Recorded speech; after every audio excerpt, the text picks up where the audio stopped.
I want to talk about self-esteem and self-worth, and particularly I'm directing this video at those on the spectrum who are watching. And I want to say straight out that you do not have to be a Temple Grandin, you do not have to be a Stephen Shore, you do not have to have splinter skills to be deemed a worthy person. And you need to remember that. I think there are some people who are on the spectrum who judge themselves based on how they see themselves in the pecking order. And it's very easy to do that. It's very easy to look around and look at successful people on the spectrum and say to yourself, I'm not as successful as they are. Or say to yourself, they're not as autistic as I am. And that's what tends to happen, is that people tend to say, I'm more autistic than she is, I'm less autistic than he is. And you know what? We're all one big happy family. As cheesy as that sounds, Asperger's is going to be eliminated from the 2013 DSM. So we might as well get used to the fact that we are one big happy autistic family. We're not in competition with one another. We are in cooperation with one another, or at least we should be. So our self-esteem should be dependent upon ourselves, not upon others, not upon how much more we can do than the average person on the spectrum, or even somebody remarkable like Temple Grandin or Daniel Tammet. We should be concerned with what we're capable of, how we can use those good energies to bestow our talents upon the world, whatever they happen to be. And even if we don't gain the recognition that someone like a Stephen Shore or a Temple Grandin does, that shouldn't affect our self-worth. And it shouldn't make us feel like they're less autistic than we are. Because I get that from time to time. Sometimes I'll give a speech and someone will say, you know, you really don't strike me as being that autistic. And I'll say, well, why do you say that?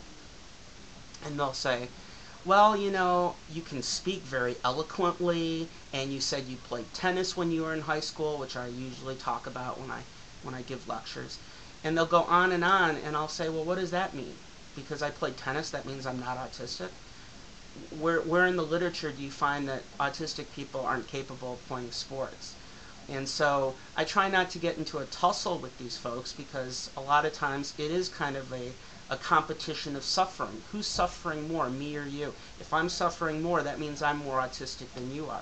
And you know what? Again, we are all in the same boat, and we all want the same thing. We do. We all want better services for our community, and we all want all of us to succeed. And as long as we're succeeding, we should be happy that others are succeeding. So what I would say to you is your self-esteem should be dependent on who you are.